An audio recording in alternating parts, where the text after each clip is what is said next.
యోహాను సువార్త 11వ అధ్యాయము 25వ వచనాన్ని మనం చదువుకుందాం. యోహాను సువార్త 11వ అధ్యాయము 25వ వచనము మనం చదువుకుందాం. Praise Lord. అందుకు యేసు పునరుద్ధానమును జీవమును నేనే. నాయందు విశ్వాసముంచువాడు చనిపోయినను బ్రతుకును. బ్రతికి నాయందు విశ్వాసముంచువాడు ప్రతివాడును ఎన్నటికి చనిపోడు. గట్టిగా స్తోత్రం చెప్పండి. దేవుడు మనతో మాట్లాడును గాక. ప్రేమ కలిగిన తండ్రి, నాతో మాతో అందరితో మాట్లాడండి. మమ్మల్ని జీవింపచేయండి. నీ జీవము కలిగిన మాటల ద్వారా మమ్మల్ని జీవింపజేసి నీ అభిషేకముతో మమ్మల్ని నింపండి. నీ ప్రత్యక్షతతో మీ సహవాసముతో మమ్మల్ని నడిపించమని, ఆదరించమని, నీ జీవవాక్కుల ద్వారా ఈ వారమంతా మేము బ్రతకడానికి సహాయం చేయమని యేసు నామమున అడుగుచున్నాము తండ్రి, ఆమేన్. దేవుని పిల్లలారా, జాగ్రత్తగా నా మాటలు వినండి. యేసుక్రీస్తు ప్రభువారు పునరుద్ధానమును జీవమును నేనే అని చెప్పాడు. ఆయన పునరుద్ధానము జీవము ఆయనే. పునరుద్ధానము అంటే అర్థం ఏమిటి? పునరుద్ధానం అంటే అర్థం ఏంటి? పునరుద్ధానం అంటే పోగొట్టుకున్నది మరలా తిరిగి పొందుకోవడం. పునరుద్ధానం అంటే స్తోత్రం చెప్పాలి. ఆ శక్తిని పొందుకోవాలి. మరణించినది, ఇంక లేదు అనుకున్నది తిరిగి పొందుకోగలిగినది పునరుద్ధానం. అర్థమవుతుందా? మరణించినది తిరిగి లేపబడితే అది పునరుద్ధానం. అంటే నీ జీవితంలో ఏదైతే లేదనుకుంటున్నావో, ఏదైతే ఇంక రాదు అనుకుంటున్నావో, ఏదైతే ఇంక ఇది జరగదు అనుకుంటున్నావో అది జరిగించడమే పునరుద్ధానపు శక్తి. స్తోత్రం చెప్పాలి గట్టిగా. కాబట్టి యేసుక్రీస్తు ప్రభువారు పునరుద్ధానుడు గనక ఆ పునరుద్ధానపు శక్తిని మనం అనుభవించాలి భూమి మీద ఉండగానే. అర్థమవుతుందా? పునరుద్ధానపు శక్తిని మనము భూమి మీద ఉండగానే అనుభవించాలి. ఉదాహరణకి ఈ మాటలు ఎవరితో చెప్తున్నారంటే మరియ మార్తలతో చెప్తున్నాడు ఆయన. లాజరు చనిపోయాడు, అప్పటికే 4 రోజులైంది సమాధి చేసేసి. ఆయన శరీరం కూడా కుళ్ళిపోయింది, లాజరు శరీరం కూడా కుళ్ళిపోయింది సమాధిలో. ఆ సమయంలో యేసు ప్రభువారు అక్కడికి వచ్చారు. లాజరు జబ్బు పడినప్పుడు రాలేదు, చనిపోయినప్పుడు కూడా రాలేదు. కేవలం ఎప్పుడు వచ్చారంటే సమాధి చేయబడిన 4 రోజులుగా ఆయన వచ్చారు అక్కడికి. అప్పుడు గబగబా ఆయన దగ్గరికి లాజరు సహోదరి వెళ్ళి, అయ్యా నా సహోదరుడు నీవు ఇక్కడుంటే బ్రతుకునేమో అంటుంది. అప్పుడు ఆయన అన్నాడు, నీ తమ్ముడు నీ సహోదరుడు లేవనెత్తబడతాడు అన్నాడు. అవును ప్రభా, నాకు తెలుసు, పునరుద్ధానమందు అంచుకాలంలో లేవనెత్తబడతాడు నా సహోదరుడు, అది నాకు తెలుసు. నువ్వు చెప్పిన బోధ ఇక్కడ నాటుకుపోయింది నాకు అని చెప్పింది ఆమె. అప్పుడు వెంటనే అన్నాడు, పునరుద్ధానము జీవము నేనే అంటున్నాడు. స్తోత్రం చెప్పండి. నాయందు విశ్వాసం ఉంచిన వాడు చనిపోడు, ఒకవేళ చనిపోయిన తిరిగి అంటే దేవుని యందు విశ్వాసం ఉంచువాడు చనిపోయిన బ్రతికే స్థితిలో ఉన్నాడు. ఆ మాట చెప్పి సమాధి దగ్గరికి వెళ్ళి సమాధి రాతిని పొరలింపచేసి అడ్డును తొలగించి లాజరు బయటికి రా అని పిలిచాడు యేసుప్రభు. ఎప్పుడైతే లాజరు బయటికి రా అని పిలిచాడో చనిపోయి కుళ్ళిపోయిన శవము దేవుని వాక్కు ద్వారా సజీవముగా లేవనెత్తబడి యేసయ్య ఎదుటకు వచ్చి నిలబడింది. స్తోత్రం చెప్పండి. ఇది పునరుద్ధానం అంటే. స్తోత్రం చెప్పాలా? ఇది లాజరు పొందినది తాత్కాలికమైన పునరుద్ధానమే, శాశ్వతమైన పునరుద్ధానం ఏం కాదు. అది తాత్కాలికమైన పునరుద్ధానమే. అయితే శాశ్వతమైన పునరుద్ధానం ఒకటి ఉంది. అది మనం మరణించిన తర్వాత యేసు ప్రభువారు 2వ రాకలో మహిమ మేఘము మీద ఆ మధ్యాకాశంలోనికి వచ్చినప్పుడు మనమందరము కూడా పునరుద్ధానము చెందుతాం. స్తోత్రం చెప్పాలి గట్టిగా. హల్లెలూయా. అంటే లేపబడతామన్నమాట. ఓకే, ఆ పునరుద్ధానం వేరు. కానీ భూమి మీద ఉండగానే మనము యేసుక్రీస్తు ప్రభు వారి యొక్క పునరుద్ధానపు శక్తిని అనుభవించగలగాలి. యేసుక్రీస్తు ప్రభు వారి యొక్క పునరుద్ధానపు శక్తిని అనుభవించాలి. ఆ శక్తిని పొందుకుంటే నువ్వు ఇహలోకంలో సాధించలేనిది ఏదీ లేదు. ఇహలోకంలో నువ్వు చెయ్యలేనిది ఏమీ లేదు. ఇహలోకంలో నువ్వు ఒక ప్రత్యేకమైన వ్యక్తిగా ఉంటావు, ఒక ప్రత్యేకమైన స్థితిలో ఉంటావు. అయితే ఆ పునరుద్ధానపు శక్తి నీకు రావాలి అంటే పునరుద్ధానుడైన యేసులో నువ్వు అంటుగట్టబడాలి. స్తోత్రం చెప్పండి. పునరుద్ధానుడైన ఆ యేసుక్రీస్తులో నువ్వు అంటుకట్టబడినప్పుడు ఆ పునరుద్ధానపు శక్తిని దేవుడు నీకు అనుగ్రహిస్తాడు. ఆ పునరుద్ధానం ఎప్పుడైతే నీలోనికి వచ్చిందో, ఆ శక్తి నీలోనికి వచ్చిందో, అప్పుడు నీలో కొదువైనవన్నీ కూడా, అది ఆరోగ్యమైనను, దేవుని అభిషేకమైనను, దేవుని స్వరూపమైనను, దేవుని పోలికైనను, ఏదైతే నువ్వు కోల్పోయి ఇంకా రాదు అనుకుంటున్నావో అది మరలా నీ జీవితంలోనికి రావడమే పునరుద్ధానం. స్తోత్రం చెప్పాలి గట్టిగా. మరణించిన శవము తిరిగి లేవడం పునరుద్ధానం అయితే, నీవు కోల్పోయినవన్నీ తిరిగి పొందుకోవడమే పునరుద్ధానము అని దేవుడు మాట్లాడుతున్నాడు. నువ్వు ఏమైతే కోల్పోయావో, ఏదైతే పోగొట్టుకున్నావో, ఏదైతే ఇంకా నా వల్ల కాదు అని నిరాశ చెందుతున్నావో, ఇంకా చనిపోవడం బెస్ట్, ఎందుకంటే ఇంక నా జీవితంలో ఆనందం లేదు, సంతోషం లేదు, ఇంకా నా బ్రతుకు ఎందుకు వచ్చిన బ్రతుకని చాలామంది నిరాశతో మిగిలిపోతూ ఉంటారు. వారు బ్రతుకంతా కూడా నిరాశతోనే బ్రతుకును కొనసాగిస్తూ ఉంటారు. వాళ్ళ విషయంలో దేవుడు ఏం మాట్లాడుతున్నాడంటే పునరుద్ధానము జీవము నేనే అని మాట్లాడుతున్నాడు. అంటే నిర్జీవమైన బ్రతుకుతున్నారు కాబట్టి జీవము నేనే అంటున్నాడు. అంటే జీవాన్ని ఇస్తానంటున్నాడు, మరలా నేను జీవంతో నింపుతానంటున్నాడు. పోగొట్టుకున్న స్థితిని బట్టి నీవు ఆందోళన చెందుతున్నావు కాబట్టి పునరుద్ధానము నేనే అంటే పోగొట్టుకున్నవి మరలా నీకు నేను తిరిగి ఇస్తానంటున్నాడు. పునరుద్ధానం ఆ శక్తి, పోగొట్టుకున్నవి తిరిగి ఇచ్చేది పునరుద్ధానపు శక్తి. అమ్మ అర్థమవుతుందా? దేవుని సన్నిధిలో ఎప్పుడు కూడా పునరుద్ధానపు శక్తిని పొందుకోవడానికి పునరుద్ధానుడైన యేసయ్యను వెతకాలి మనము. స్తోత్రం చెప్పండి గట్టిగా. మృతులలో ఉన్న యేసయ్యను కాదు. కొంతమంది స్త్రీలు సుగంధ ద్రవ్యాలు పట్టుకుని వెళ్ళారు కదా సమాధి దగ్గరికి. అప్పుడు దేవదూత ఏమన్నాడు? సజీవుడైన వాడిని మీరు ఎందుకు మృతులలో వెతుకుచున్నారు? మృతులలో ఎందుకు వెతుకుచున్నారు ఆయన్ని? సజీవుడైన వాడు ఇక్కడ లేడు, ఆయన లేచి ఉన్నాడు. అంటే ఆయన పునరుద్ధానుడై ఉన్నాడు. ఇప్పుడు మనం వెతకవలసింది ఎవరినంటే పునరుద్ధానుడైన యేసుని. మృతులలోనికి వెళ్ళిన యేసుని కాదు, మృతులలో ఉన్న యేసుని కాదు, సజీవుడైన వాడాయన. ఇప్పుడు సజీవమైన స్థితి నుండి మనం మరలా మృతుల్లోనికి దిగెళ్ళిపోవలసిన పరిస్థితి ఏంటి? అందుకే ఈరోజు చాలామంది ఆ పునరుద్ధానపు శక్తిని అనుభవించట్లేదు. ఎందుకు అనుభవించట్లేదో నేను చెప్తాను, జాగ్రత్తగా వినండి. మృతులైన స్థితి జీవము కలిగిన వారి స్థితి. అర్థమవుతుందా? మృతులు సజీవులు అనండి. మృతులు సజీవులు, వీళ్ళిద్దరికీ తేడా తెలిస్తే మనం ఎవరో మనకు అర్థమవుతుంది. మృతులు ఎవరో సజీవులు ఎవరో మనకు తేడా తెలియాలి. అర్థమవుతుందా? మృతులు సజీవులు అనాలి. ఎస్, మృతులు సజీవులు. ప్రకటన గ్రంథంలో ఒక మాట ఉంటుంది, జీవించుచున్నావన్న పేరు మాత్రం ఉన్నది కానీ నీవు మృతుడవే. ఈరోజు నేను బ్రతికున్నాను, మీరు బ్రతికున్నారు, కానీ సజీవులమని అనడానికి ఆధారం ఏమిటి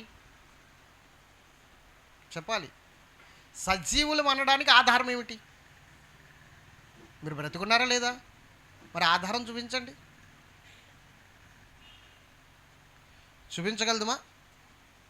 చూపించగలదు. నేనే బ్రతుకున్నానంటానికి కారణం, రుజువేమిటి? నేను మీ ఎదురుగుండగా ఉండటమే, నేను మీతో మాట్లాడటమే, నేను మీకు కనిపించటమే. మరి మృతుడిని అయిపోయినంటున్నాడు కదా దేవుడు. జీవించుచున్నామన్న పేరు ఉంది కానీ నువ్వు మృతుడవే అంటున్నాడుగా. అసలు మృతులకి సజీవులకి తేడా ఏంటో చెప్తాను వినండి. యేసు ప్రభు దగ్గరికి ఒక శిష్యుడు వచ్చి, అయ్యా నా తండ్రి చనిపోయాడు, నేను వెళ్ళి కార్యక్రమాలు చేసుకుని రావడానికి నాకు అనుమతి ఇవ్వండి, మొదట వెళ్ళి నా తండ్రిని పాతిపెట్టి వస్తాను అని చెప్పాడు. అప్పుడు యేసుప్రభు ఏమన్నాడో తెలుసా? మృతులను పాతిపెట్టుకుంటారు, నీ వచ్చి నన్ను వెంబడించన్నాడు. అంటే మృతులను ఎలా పాతిపెట్టుకుంటారు? అంటే చనిపోయిన వారిని ఎలా పాతి పెడతారు? మృతులు ఎవరో మనకు అర్థం కావడానికి నేను ఈ మాట చెప్తున్నాను.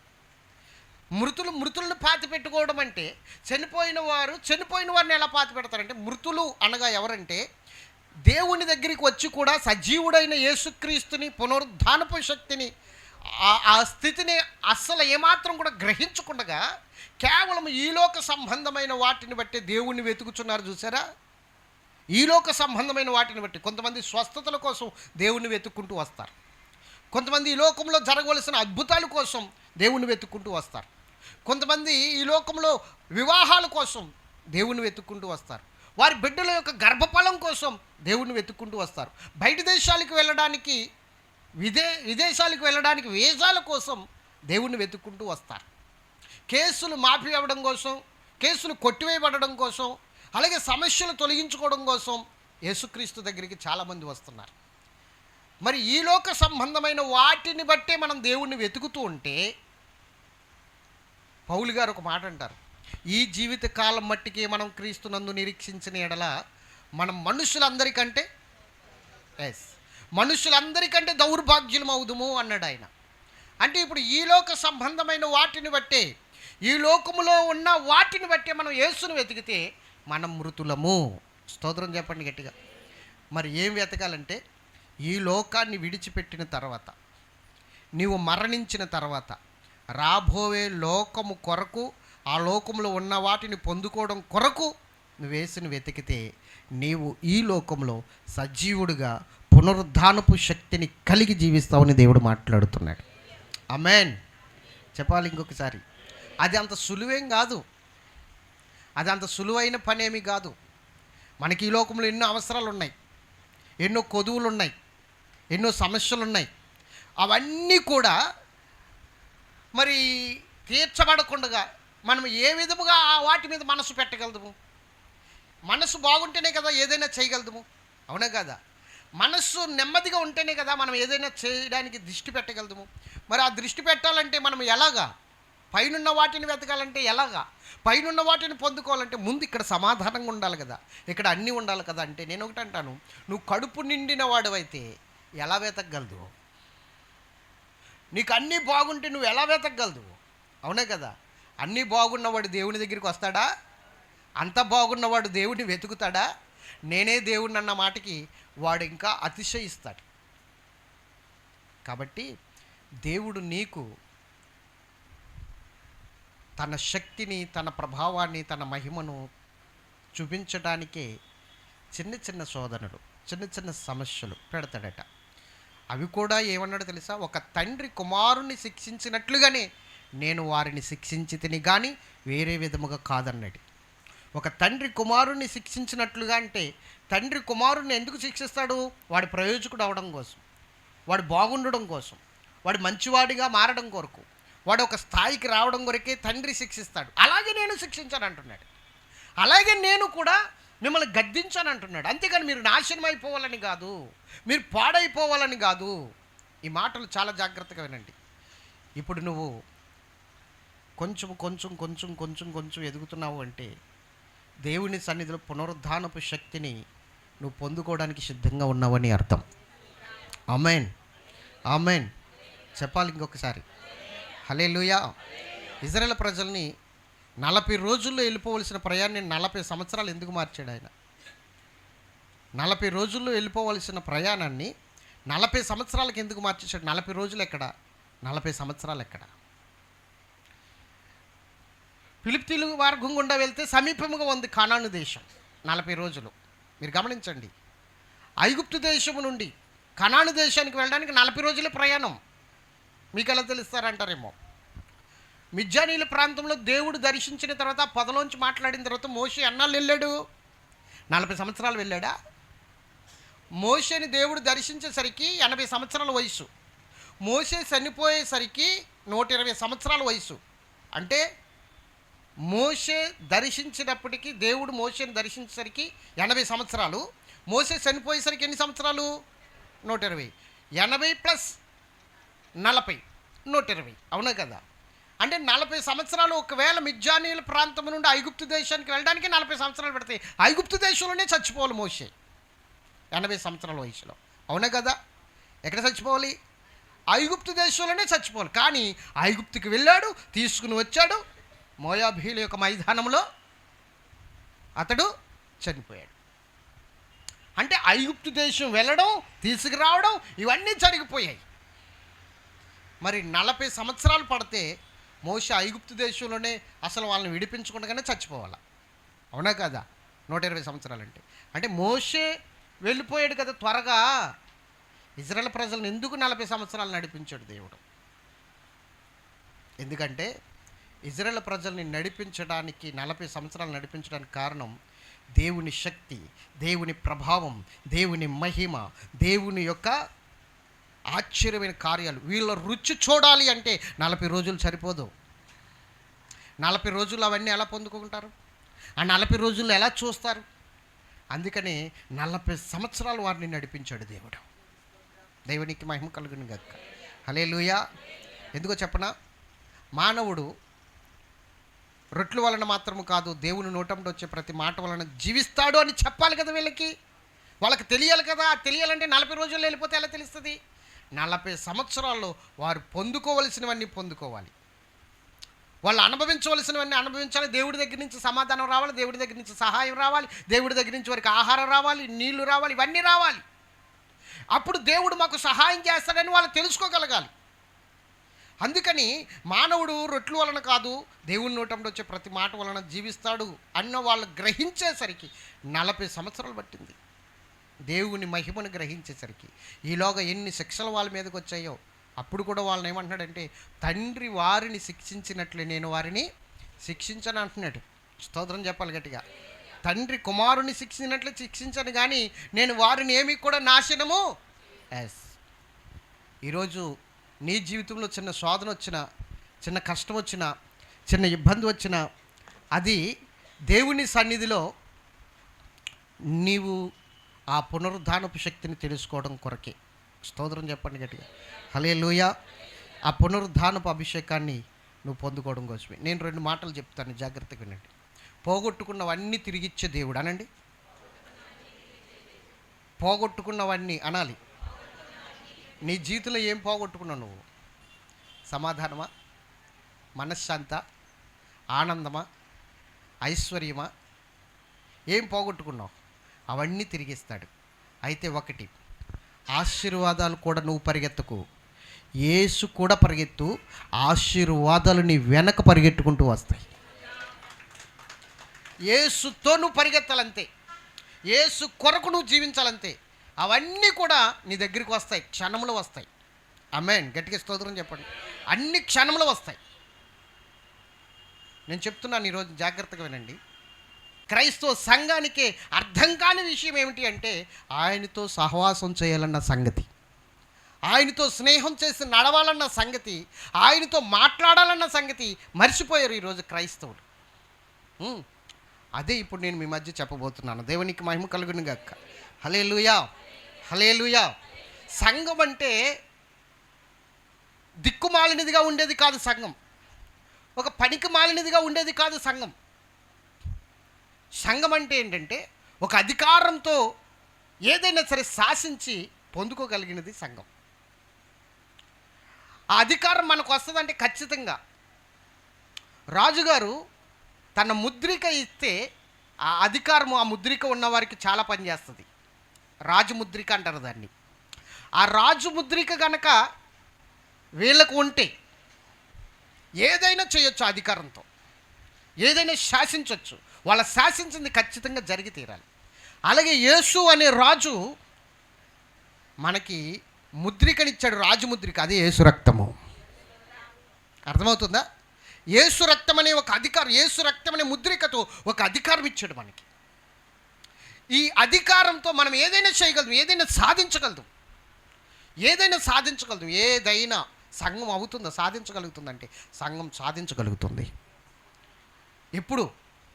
ఈ పునరుద్ధానుడైన యేసులో అంటుకట్టబడినప్పుడు. ఎలా అంటుకట్టబడాలి చూపిస్తాను. ఎఫెసీ పత్రిక 1:22-23. ఎఫెసీ పత్రిక 1:22-23. మరియు అందరూ తీసారా? రైట్. మరియు సమస్తమును ఆయన పాదముల క్రింద ఉంచి. చెప్పండి. సమస్తమును ఎవరి పాదాల క్రింద? ఆయన అంటే ఎవరైనా? సంఘం యొక్క భర్త, సమస్తము ఆయన పాదముల క్రింద ఉంచి ఉంచి సమస్తము పైన ఆయనను సంగమునకు శిరస్సుగా నియమించను. చెప్పండి, ఇప్పుడు సంగమునకు శిరస్సుగా నియమించను. ఆ సంగము ఆయన శరీరం. చాలు, స్తోత్రం చెప్పండి. ఇప్పుడు గమనించండి, సమస్తము ఆయన పాదాల క్రిందకు వచ్చింది. ఎవరి పాదాల క్రిందకు వచ్చింది? సమస్తం అంటే అధికారం. ఈ లోకంలో ఉన్నదంతా కూడా ఎవరి పాదాల క్రిందకు వచ్చింది? ఎస్. ఇప్పుడు ఆయన సంఘానికి ఏమై ఉన్నాడు? శిరస్సు అయి ఉన్నాడు. మరి సంఘం ఆయనకి ఏమై ఉంది? శరీరం అయింది. ఇప్పుడు యేసుక్రీస్తు శిరస్సు అయితే, సంఘము శరీరం అయితే, యేసుక్రీస్తు కాలేంటి ఇప్పుడు? సంఘమా కాదా? సంఘమా కాదా? ఇక్కడ దాకా యేసుక్రీస్తు, ఆయన శరీరం అంతా కూడా సంఘమే. ఇప్పుడు కాలేంటి అంటే, ఇప్పుడు యేసయ్య పాదాల క్రిందకి రావడం అంటే ఎవరి పాదాల క్రిందకి రావడం? సంఘం యొక్క పాదాల క్రిందకి రావడం. గట్టిగా స్తోత్రం చెప్పాలి. క్లియర్గా రాసేసాడు అక్కడ. మీకు అర్థమవుతుందా? పౌలు గారు క్లియర్గా మాట్లాడుతున్నారు. ఇప్పుడు సమస్తము ఎవరి కాళ్ళ క్రిందకు వచ్చింది? సంఘము కాళ్ళ క్రిందకు వచ్చింది. ఇప్పుడు సమస్తము మీద అధికారం ఎవరికి వచ్చింది? సంఘానికి వచ్చింది. ఇప్పుడు శాసించగలిగినదిగా ఉందా సంఘము? ఇంకా కృంగిపోయేదిగా, మాకేదో కావాలి, బ్రతిములు ఆడుకునేటట్లు, లేకపోతే ప్రాకులు ఆడుకునేటట్లు, బలహీనమైనదిగా ఉండేటట్లు ఉందా సంఘము? ఎలా ఉంది సంఘం? శాసించేదిగా ఉంది. బ్రతిములు ఆడుకునేటట్లుగా లేదు. రాజుగారు ఒక అధికారం ఇచ్చేశారు రాణికి, అదే యేసు రక్తం. యేసు రక్తం. ఈ అధికారాన్ని మిస్ అవ్వకూడదు. సంఘము మిస్ అయిపోతుంది. స్తోత్రం చెప్పండి గట్టిగా. హల్లెలూయా. మన వల్ల అవుతుందా? ప్రకృతిని మొత్తం శాసించవచ్చు. మన వల్ల అవుతుందంటే, మన వల్ల అవుతుందని చెప్పడానికి పాత నిబంధనలో భక్తుల్ని దేవుడు మన ముందు పెట్టాడు. మోషే, ఏలియా ఏం చేశారు వీళ్ళు? మోషే ప్రార్థన చేస్తున్నాడు, ప్రభా వీళ్ళని చంపేసేలాగా ఉన్నారు, ఈ సముద్రం ఏంటి ఇప్పుడు? ఈ అర సముద్రంలో మేము మునిగిపోవాలా, లేకపోతే శత్రువులు వస్తున్నారు వెనకాల 600 రథాలు వేసుకుని వారి చేతుల్లో చిక్కుకుపోవాలా? ఇక్కడ మునగాల, వారి చేతుల్లో చిక్కుకుపోవాలా? ఇప్పుడు కనుక నీవేమీ చేయకపోతే ఈ ఇజ్రాయేల్ ప్రజలు నన్ను చంపేస్తారు అని మొరపెడుతుంటే దేవుడు అన్నాడు, నాకెందుకు మొరపెట్టుచున్నావు? నేను ఆల్రెడీ నీకు అధికారం ఇచ్చేశాను. ఆల్రెడీ నీకు నేను రాజముద్రకి ఇచ్చేశాను. శాసించు. నీ కర్రను పైకెత్తి సముద్రం వైపు నీ కర్రను చాపి ఒక ఆదేశం జారీ చేయి సముద్రానికి.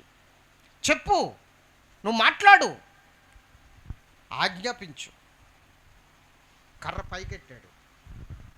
కర్ర పైకెత్తి, సముద్రమా మాకు దారిమ్మని ఆజ్ఞాపిస్తున్నాను అన్నాడు.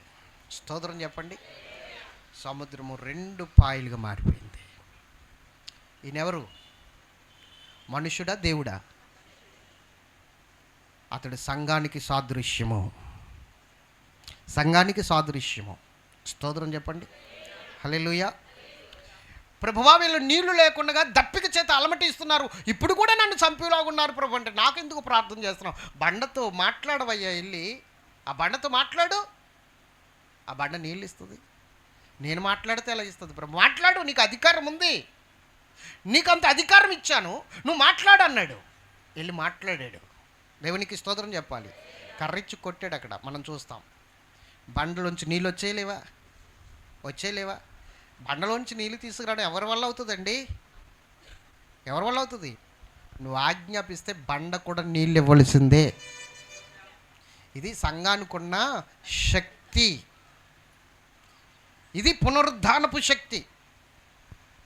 ఎడారిలో కూడా చలయేర్లు పారుతాయి నువ్వు పునరుద్ధానపు శక్తి కలిగిన వాడవైతే. ఎడారిలో ఉన్నా కూడా నీకు సెలయేర్లు కనబడతాయి.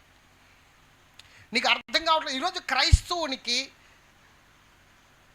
వాడుకున్న శక్తి ఏంటి వాడికి అర్థం కావట్లేదు. క్రైస్తవునిగా జీవిస్తున్నాం కానీ అసలు ఎలాంటి పరిస్థితుల్లో ఉన్నాం మనకు అర్థం కావట్లేదు. ఎలాంటి బ్రతుకుతున్నామో మనకు అర్థం కావట్లేదు. ఏలియాని చూసుకుంటే ఏలి ఏం చేశాడు తెలుసా? 3.5 సంవత్సరాలు ఆగిపో అన్నాడు వర్షాన్ని.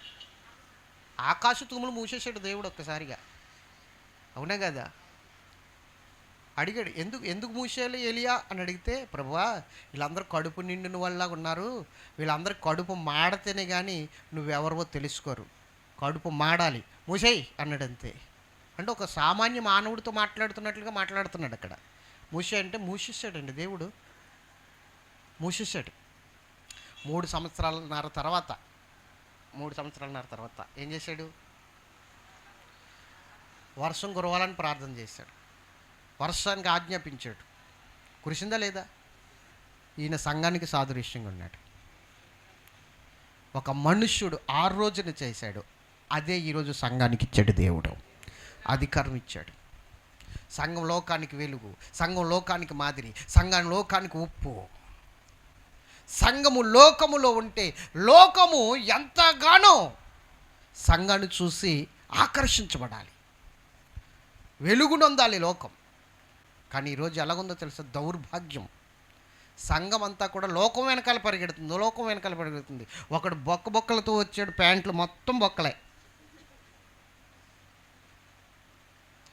ఏంటి ఇదంటే మోడల్ స్టైల్ అండి అంటున్నాడు. స్టైల్ ఏంటంట? ఎంతరా అని అడిగాను. 2500 అండి అన్నాడు. ఏంటి బొక్కలెట్టుకునే ప్యాంటు 2500? మామూలు ప్యాంట్ నేను ఇద్దును కదా, కత్తిరెట్టి కట్ చేసేసి.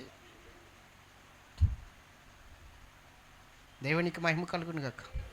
ఒకడు అంటున్నాడు తగ్గేదిలే అంటున్నాడు, ఇలా పెట్టేసి ఇలా పెట్టేసి. దేనికి తగ్గేదిలే? దేనికోసం? లోకం తగ్గేదిలే అని చెప్తుందేమో, తగ్గొద్దని చెప్తుందేమో, కానీ బైబిల్ తగ్గి ఉండమని చెప్తుంది, తగ్గించుకుని ఉండమని చెప్తుంది. ఎవరు నీకు మాదిరి? అరే రియల్ హీరోలండి వాళ్ళు. యేసయ్య రియల్ హీరో. రియల్ హీరోకి తేడా తెలియదా నీకు? వాళ్ళు ఎవరు? రియల్ హీరోలు, అవునా కదా? యేసయ్య ఎవరు? Real hero. నీకోసం ప్రాణం పెట్టాడు. అడు తెర మీద చచ్చిపోతలేదు, చచ్చిపోతే మళ్ళీ సినిమాలు ఎలా బతుకుతాడు? అవునా? మాట్లాడరే.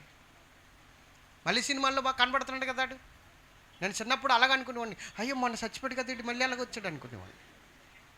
నాకు చిన్నప్పుడు దేవునికి మహిమ తెలియదు, అప్పుడు నాకు అమాయకత్వం, చిన్నతనం. మరి ఇప్పుడు నీకు అంతా తెలుసు కదా, వయసు వచ్చినోడు కదా. మరి రియల్ హీరో ఎవడో నీకు తెలియాల వద్దా? లోకమైతే తగ్గొద్దని చెప్తుంది, దేవుడైతే తగ్గుండమని చెప్తున్నాడు. నీకెవరు మాదిరి? వాడు పెంచుకున్న జుట్టు నువ్వు పెంచుకోవాలని చూస్తున్నావు, వాడు పెంచుకున్న గెడ్డం నువ్వు పెంచుకోవాలని చూస్తున్నావు. వాడు చెయ్యి ఇలా పెడితే ఇలా పెట్టాలనుకుంటున్నాడు, కాలు ఇలా పెడితే ఇలా పెట్టాలనుకుంటున్నావు.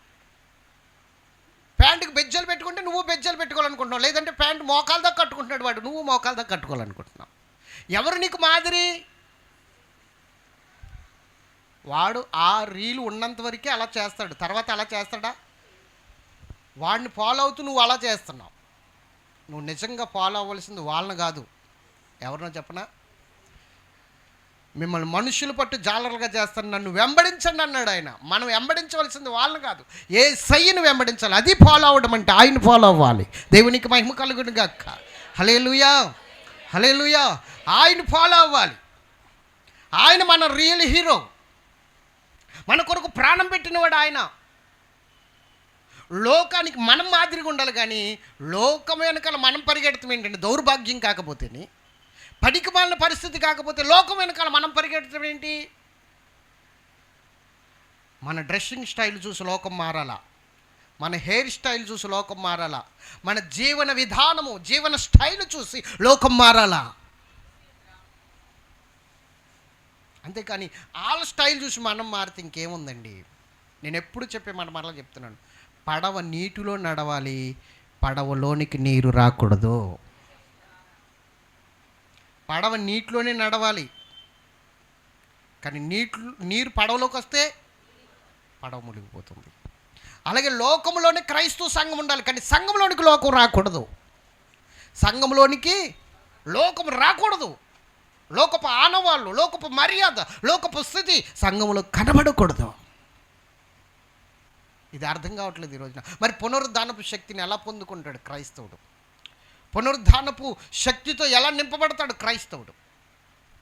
పోగొట్టుకున్నవి ఎలా పొందుకుంటాడు? పోగొట్టుకునేవి పొందుకునేవాడు క్రైస్తవుడు. అంటే పోగొట్టుకున్నవి ఆఖరికి ప్రాణాలతో సహా పొందుకోగలిగినవాడు క్రైస్తవుడు.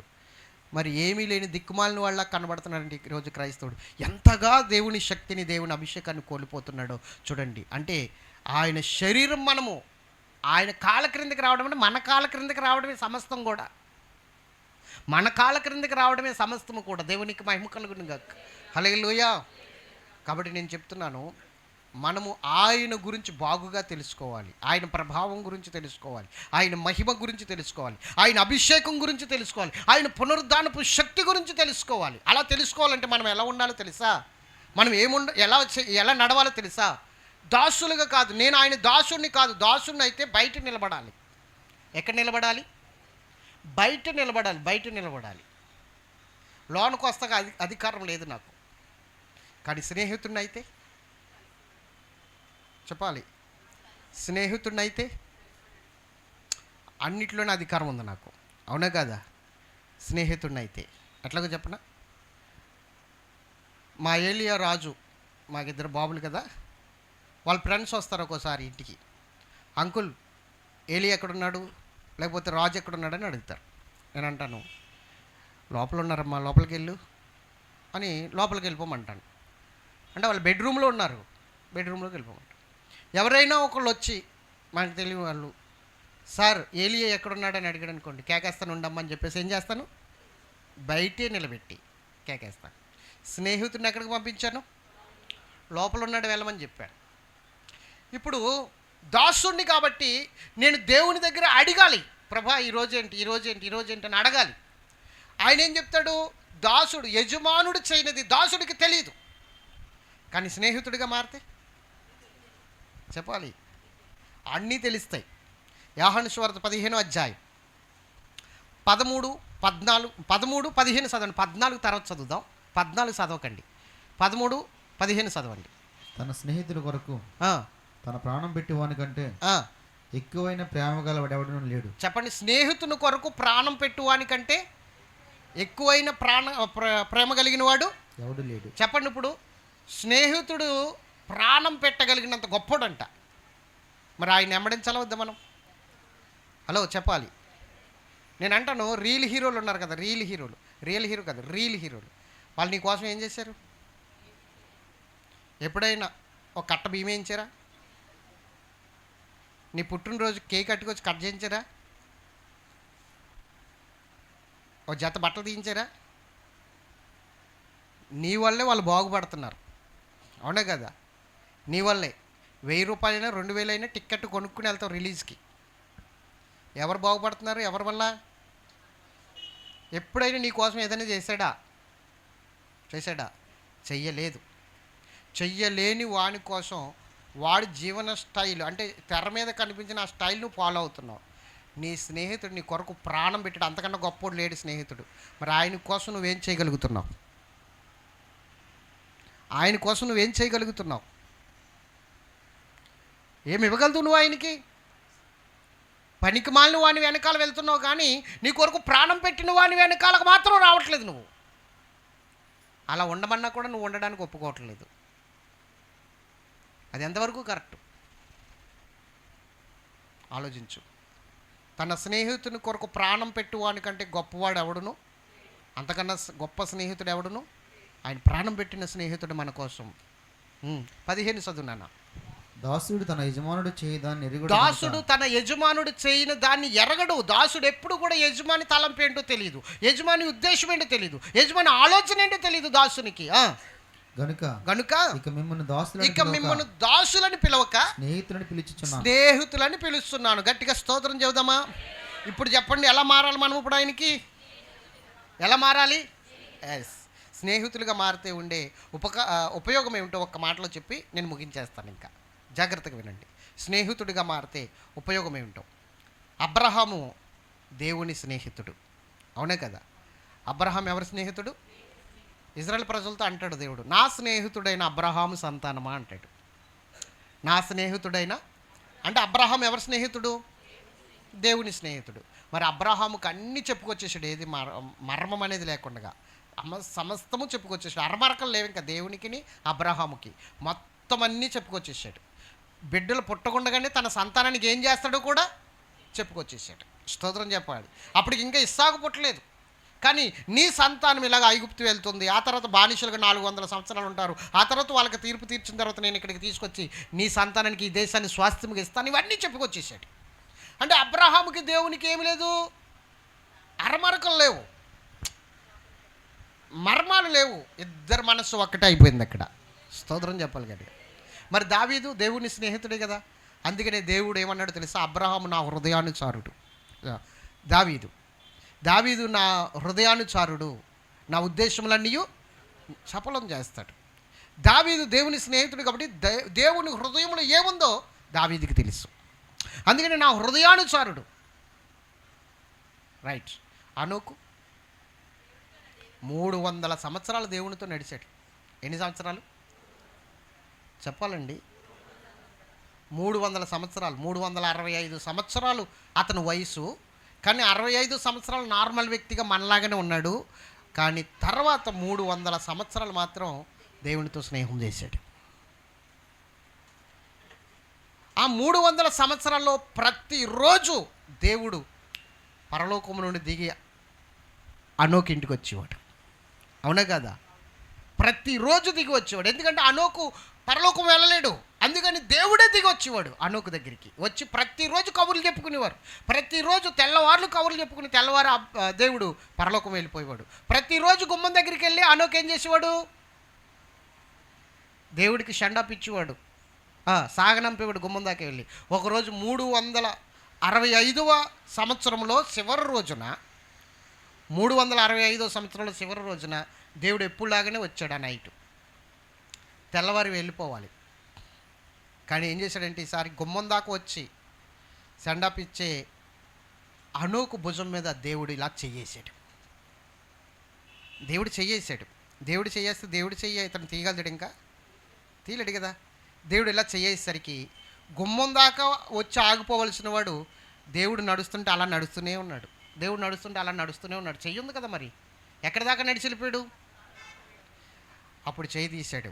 అప్పుడు అన్నాడు, ప్రభా పరలోకం వచ్చేసాను ప్రభా, నువ్వు అనుమతిస్తే కిందకి ఇంకేం వెళ్తావులే అనోకు, రోజు నేను రాలేకపోతున్నాను, ఇంకుండిపోయి ఇక్కడే మాట్లాడుకుందాం అన్నాడు. స్తోత్రం చెప్పండి. ఇంకుండిపోయి ఇక్కడే మాట్లాడుకుందాం, ఇంకేం వస్తావు, ఏం వెళ్తావు కిందకి అన్నాడు చివరి రోజు. అందుకని అనోకు కనబడలేదు అని రాసి ఉంటుంది. ఆదికాండం 5వ అధ్యాయంలో ఎబ్రీ 11:5లో కూడా ఈ మాటలు రాయబడ్డాయి. తీయండి చూద్దాం. ఎబ్రీ 5:11-5 చదువునాను. ఎబ్రీ విశ్వాసమును బట్టి హనోకు మరణమును చూడకుండానట్లు కొనుపోబడెను. అతడు కొనుపోబడక మునుపు దేవునికి ఇష్టుడై ఉండెనని సాక్ష్యము పొందెను గనుక దేవుడు అతన్ని కొనిపోయాను గనుక, దేవుడు అతన్ని తీసుకుని పోయాను గనుక అతడు కనబడలేదు. ఇంకా దేవునికి స్తోత్రం చెప్పండి. అంటే దేవుడు అతన్ని తీసిపోయాడు, కిందన్న వారికి కుటుంబ సభ్యులకి ఎవరికి కనబడలేదు. ఇంకా అనోకు కనబడట్లేదు, పలానా వ్యక్తి కనబడట్లేదు, చాలా కంగారు పడ్డారు. తర్వాత తెలిసింది ఏంటంటే దేవుడు అతన్ని తీసుకుపోయాడు. స్తోత్రం చెప్పండి. ఇది స్నేహం. దేవుడు ఈ స్నేహాన్ని కోరుకుంటున్నాడు. ఆ స్నేహం ఏదోని తోటలో ఉండేది మానవునితో, అక్కడ ఒక మధ్యవర్తి వచ్చి పడగొట్టేశాడు ఆ స్నేహాన్ని, చెడగొట్టేశాడు ఆ స్నేహాన్ని. అప్పుడు మరలా ఆ స్నేహాన్ని ఏర్పరచుకోవడానికి దేవుడే నశించిన దాన్ని వెతికి రక్షించడానికి భూమి మీదకి వచ్చి ఆ స్నేహం ఇచ్చాడు. ఆ నశించిన దాన్ని వెతికి రక్షించడమే పునరుద్ధానం. నశించిపోయింది మరలా తిరిగి రావడం, నశించిపోయిన దాన్ని మరలా తిరిగి ఇవ్వడం, అదే పునరుద్ధానపు శక్తి. నువ్వేం కోల్పోయావు? దేవునితో స్నేహం కోల్పోయావు, అది తిరిగి సంపాదించుకో, అదే పునరుద్ధానం. ఏం కోల్పోయావు? దేవుని రూపం కోల్పోయావు, తిరిగి పొందుకో, అదే పునరుద్ధానం. ఏం కోల్పోయావు? దేవుని పోలిక కోల్పోయావు, తిరిగి పొందుకో, అదే పునరుద్ధానం. ఏం కోల్పోయావు? దేవుడిచ్చిన మహిమను కోల్పోయాను, దేవుడిచ్చిన ప్రత్యక్షతను కోల్పోయాను, దేవుడిచ్చిన కృపావరాలు కోల్పోయాను, అది తిరిగి పొందుకో, అదే పునరుద్ధానం. కోల్పోయింది పొందుకోవడమే పునరుద్ధానం. నువ్వు పోగొట్టుకున్నది తిరిగి సంపాదించుకోవడమే పునరుద్ధానం. స్తోత్రం చెప్పాలి గట్టిగా. హల్లెలూయా. ఈ పునరుద్ధానం గురించి క్రైస్తవుడు ఎప్పుడైతే తెలుసుకుంటాడో అప్పుడు సమస్తమును సాధించేస్తాడండి. ఇంకా అధికారం వచ్చేస్తుంది వాడికి, స్నేహితుడు అయిపోతాడు. ఇంకొక విషయం చెప్తున్నాను, మరి స్నేహితులుగా మారాలంటే మనం ఏం చేయాలి? దేవునికి స్నేహితులుగా మారాలంటే ఏం చేయాలి? ఇప్పుడు చదువుదాం. యోహాను 15:14. యోహాను 15:14. నేను మీకు ఆజ్ఞాపించి వాటిని చేసి జాగ్రత్తగా వినండి, జాగ్రత్తగా వినండి. నేను మీకు ఆజ్ఞాపిస్తున్నవన్నీ చేసినప్పుడు మీరు నా స్నేహితులయ్యుందురు. అది లెక్క. స్తోత్రం చెప్పండి. ఇప్పుడు ఎప్పుడు స్నేహితులం అవుతాం మనం? దేవుడు నీకేం చెప్తున్నాడో అవన్నీ నువ్వు చేస్తున్నప్పుడు నువ్వు దేవునికి స్నేహితుడు అయిపోతావు. కొన్ని మానేసేవేమో నీ జీవితంలో దేవుడు మాట్లాడుతున్న విషయాలను బట్టి. ఆయన ఆజ్ఞలు కొన్నిటిని పక్కన పెట్టేసేమో, నువ్వు కొంచెం కష్టమే, ఈ మనం చేయలేం, మన వల్ల కాదు అని కొన్ని పక్కన పెట్టేసేవేమో. ఆ పక్కన పెట్టేయడం వల్లే దేవునికి నీకు స్నేహం కట్ అయిపోయింది. పక్కన పెట్టేసే మనసు కూడా నీకు ఎవడో తీసుకొచ్చి ఇచ్చాడు, నిన్నెవడో ప్రేరేపిస్తున్నాడు. ఆనాడు ఏదోను తోటలో అవని ఆదాముని ప్రేరేపించిన సాతానుడు ఈరోజు నిన్ను కూడా ప్రేరేపించి దేవుడు ఆజ్ఞాపించినవి చేయకుండా చేస్తున్నాడు. అందుకని నువ్వు ఆయన స్నేహితుడిగా మారలేకపోతున్నావు. నువ్వు ఆయన స్నేహితుడిగా మారి చూడు. మారాలి అంటే ఆయన ఆజ్ఞాపించినవన్నీ నువ్వు చెయ్యాలి.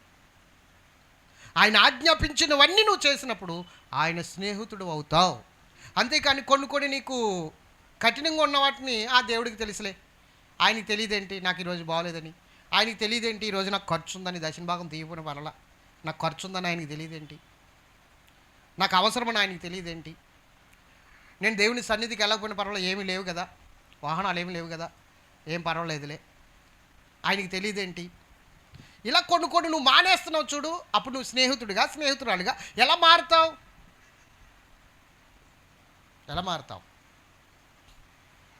దేవునికి మహిమ కలుగును గాక. దేవుని బిడ్డలారా గమనించండి, ఈరోజు నేను చెప్తున్నాను, ఆయన ఆజ్ఞాపించినవి చేస్తేనే ఆయనకి స్నేహితులుగా మారుతాం. అర్థమైంది మీకు? మాట్లాడరేంటండి? అలాగనే ఏ కొదువ ఉండదండి, అస్సలు కొదువ ఉండదు. సమృద్ధే. స్తోత్రం చెప్పండి గట్టిగా, హల్లెలూయా. ఇది దేవుని సన్నిధిలో క్రైస్తవ సంఘం పొందుకోవలసింది, పునరుద్ధానపు శక్తి అనండి. అది ఈరోజు సబ్జెక్ట్, పునరుద్ధానపు శక్తి. అంటే పోగొట్టుకున్నవి తిరిగి పొందుకోవటమే పునరుద్ధానపు శక్తి. అవునా కాదా? మరి మీకు ఏం అర్థమైందో నాకు తెలియదు, కానీ అర్థమయ్యేటట్లు దేవుడు చేస్తాడు. గ్రహించే శక్తి దేవుడు మీకు ఇస్తాడు. దేవుడి మాటలు తన వినికిడిలో దీవించును గాక.